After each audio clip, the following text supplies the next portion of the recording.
Hello everyone! Welcome to Phil M. Couple Journey channel. In this video guys, i-share ko sa inyo kung ano yung experience kong medical sa St. Luke's Extension Clinic sa Manila. Kung ano yung mga requirements na dinala ko and kung ano yung mga procedures doon sa loob ng St. Luke's and kung ano nga ba yung mga tips na masasabi ko sa inyo and mga preparation na ginawa ko sa aking medical.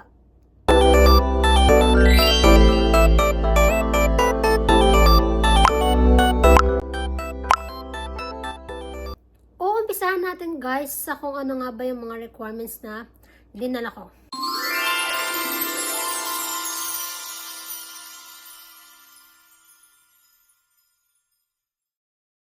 So ngayon guys, i-share ko naman sa inyo kung ano yung na-experience ko sa loob ng St. Luke's. So dito guys is nilagay ko yung mga procedures na mga pinagdaanan ko doon sa St. Luke's.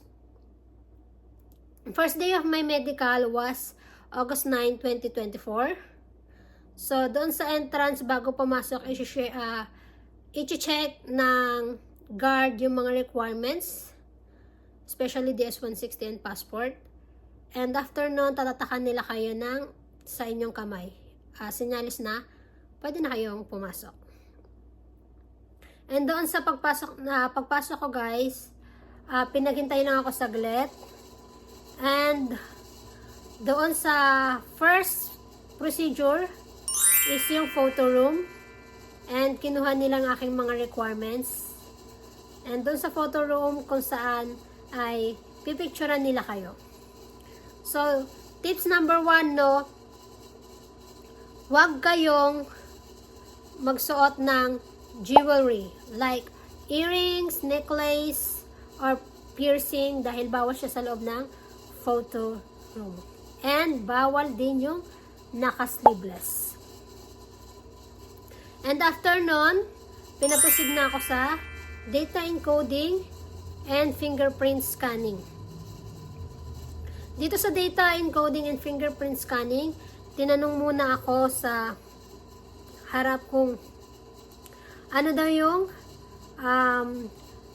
full name ng aking petitioners and yung kanyang cell phone number. So dito sa part na to medyo nahirapan ako kasi hindi ko kabisado yung phone number niya and hindi siya nakasave sa phone ko. And that time, natutulog yung aking fiancé. Kaya medyo nahirapan ako. And, naghintay pa ako ng mga ilang minuto bago ko masagot yung tanong na yun nila. Kasi hinintay ko pa yung sagot ng fiancé ko. Kaya, sobrang mahalaga guys, tips number 2 na alam nyo lahat ng information ng inyong fiancé. And kahit hindi nyo kabisado, basta nakasave siya sa inyong mga phone. Payment at cashier sa 5th floor. So, dito na yung magbabayad. Magbabayad ka ng iyong medical. And ang binayaran ko that time, 20,650. And ang alam ko ngayon, nag-increase na siya. Kasi, ang medical ko ay August 9, 2024. And nag-update siya August 19, 2024 sa 28,650. So, ang laki din ng in-upgrade niya guys. 10,000 din yung in-increase ng bayad sa St. Luke's. Medical history interview. So, nandito na guys yung sa medical history. Tinanong ako kung may mga sakit ba daw ako before or kung gumaling ba daw ako before na sa sakit ko. Ganun yung mga tinanong sa akin. Pinasod ako ng lab gown. And chinek nila yung chinek ng babae. Doktor yata siya. Doktor. Yung aking mga katawan. And na-check niya rin ang aking paa na may surgery. And na-question din ako about doon. Pero hindi na siya nag-ask ng medical certificate or medical kahit anong about sa medical history ko. Kasi nga sinabi niya na nasaglit lang naman kasi yun, hindi naman ako na-confine doon. So, After nun, pinabis na rin ako agad, and then kinuha na muna ako ng dugo, blood testing. After ng blood testing, x-ray sa 3rd floor. Doon sa x-ray sa 3rd floor, pinagsuot kami ng love gowns. So dito guys, papasok ang ating tip number 3 dahil tip number 3, kailangan magsuot tayo ng clothes loose or maluluwang lang na damit na mabilis lang natin matanggal, or dress, para pag magsusuot tayo ng love gown and babalik natin, mabilis lang yung pagkilos natin.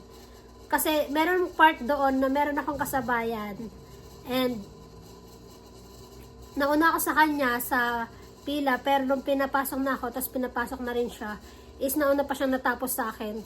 Kasi nga, nakapagsuot na agad siya ng love gown dahil nakadress lang siya. So, tinaas niya lang yung dress niya, and then pinasok niya lang yung love gown, and then tapos na siya, nakapag-love gown na siya, and nauna pa siya na x-ray kesa sa akin. And tips number 4, magdala din kayo ng tali ninyo para may panali kayo sa buhok ninyo.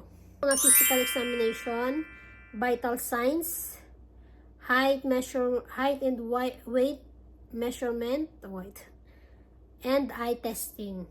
So, i-eye test kayo sa 5th floor. And then after nun, saglit na lang nila kayong paghihintayin. Hihintayin nyo na lang yung inyong papel.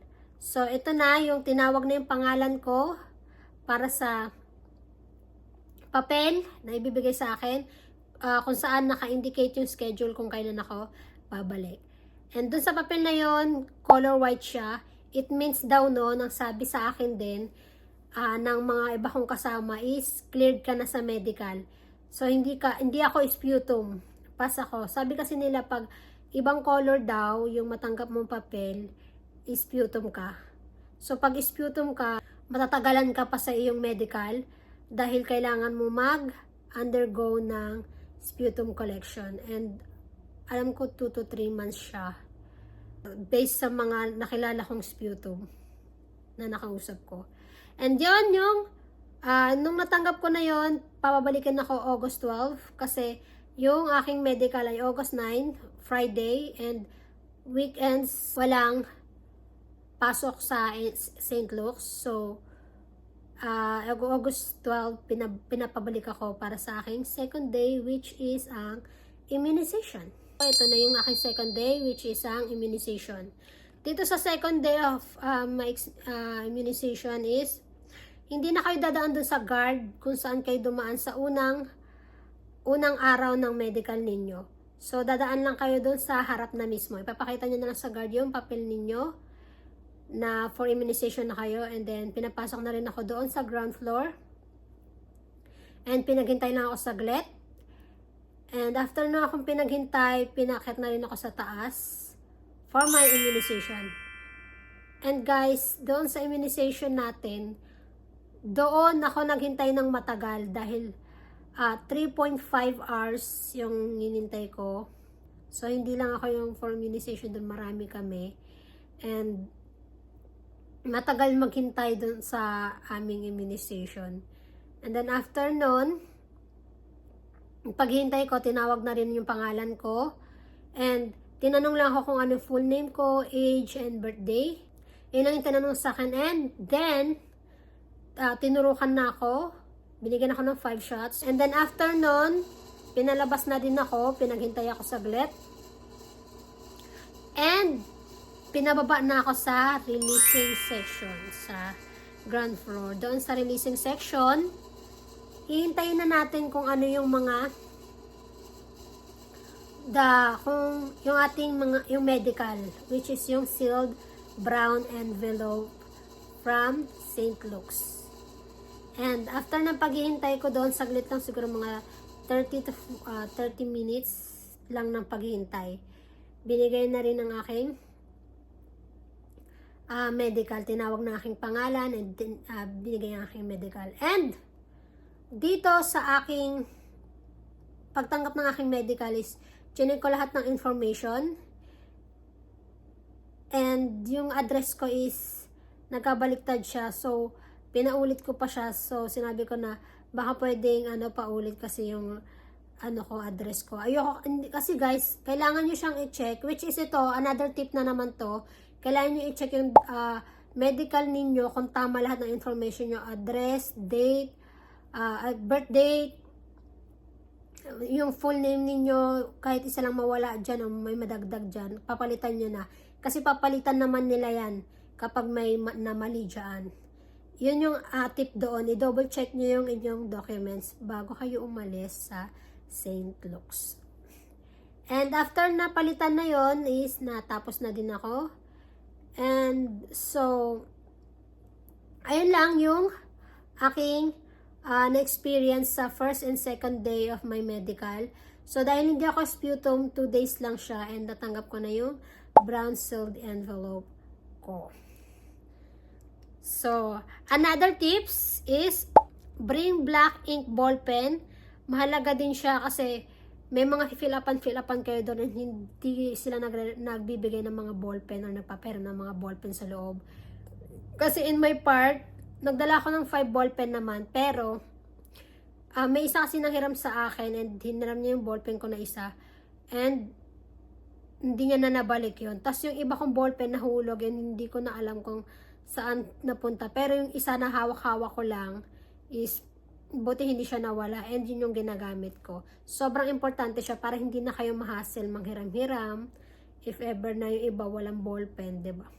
And so, ang preparation naman na ginawa ko sa aking medical ay nag-practice na ako everyday ng inhale, exhale and uminom na ako ng tubig. Hindi na ako uminom ng mga malalamig or coke para hindi ako ubuhin or if ever para sa x-ray ba. Sabi ng iba, kailangan magpa-fasting daw pag magme-medical.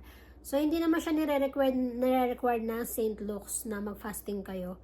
Pero sa aking part kasi, hindi naman ako kumakain talaga ng sa umaga kapag may pinupuntahan ako. So, ayun guys, kung gutumin kayo, pwede kayong kumain. Huwag kayong matakot.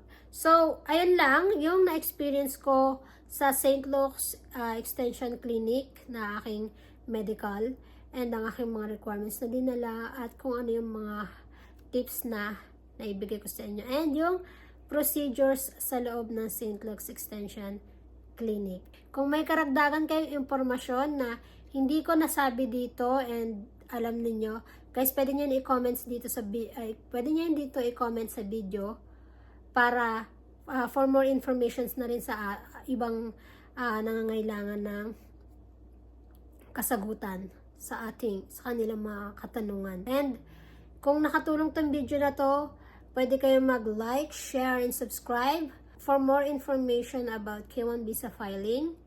Tips sa AFAM, pwede din. Kung gusto nyo itanong, and masasagot ko yan sa abot ng aking makakaya. And lifestyle and travel.